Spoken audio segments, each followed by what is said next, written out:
8 months ago, na-approve ni Congress and lower house, Congress.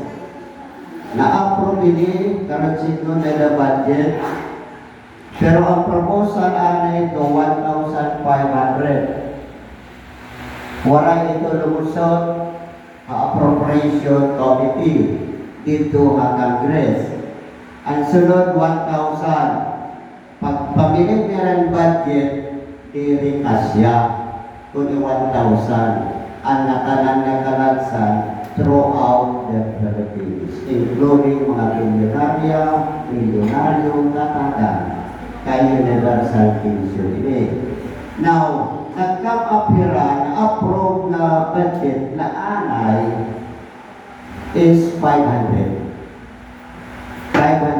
Pero ito nila nga kasuratan, ito nila nga Republic Act, may dito provision na nasa rin na after 1 year, ma-increase din another 500. So ka dito, nga maka-arrive ko rin 1,000 para maging universal.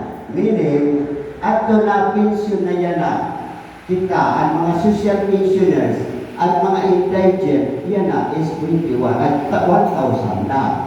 So, at doon waray pa ma-pension, mahabol ko na iyo para maging 1,000 ihapon. So, meaning, ito na 1,000 is universal pension. Mabahin na nga tuwa universal pension. Ang iyong social pension, pang-pension na kita.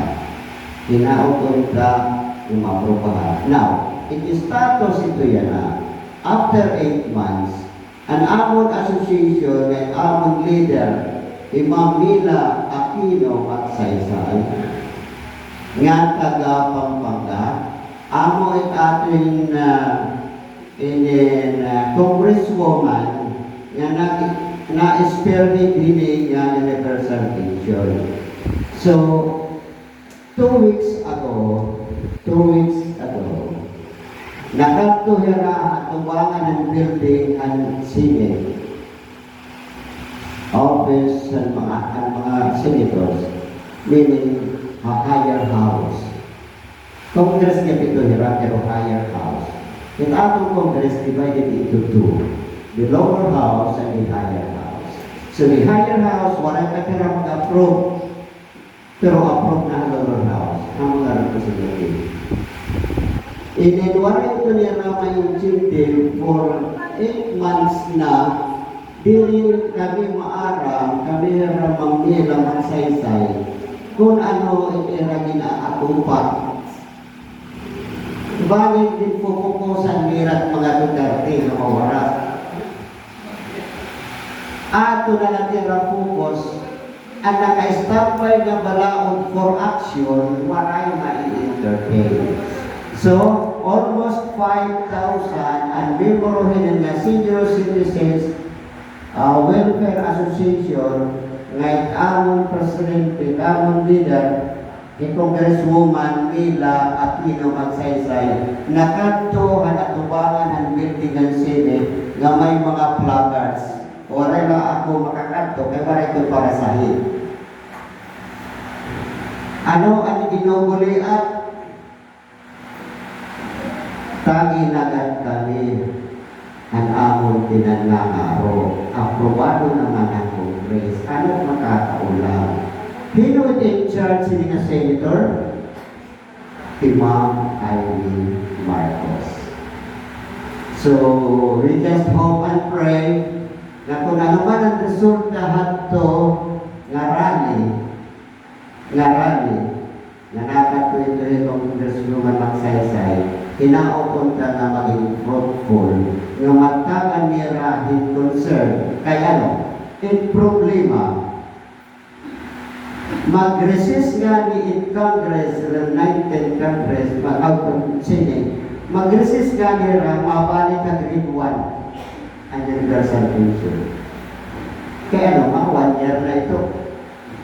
Kung nira ma-entertain, patay yan ang paglao. Senators level ito senators level. Pero kung paspasan nila, after approval at senators, nga pangunguluhan ni Ma'am Amy Marcos. Gusto ko lang makakita mo ha, para ito yung Marites kumplito ha. Marites, hindi kumplito, hindi part of Marites. Magusog nga ni Ma'am Amy Marcos, matitikap ito.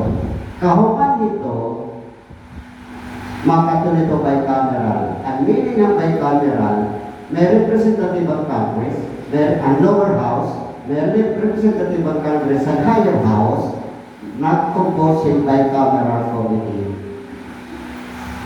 Maaprobahan nga nito nila, ipo-forward nito to the office of the President.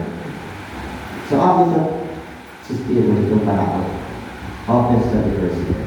So, ang ito, pagkampo na kita na punta, mahilog na.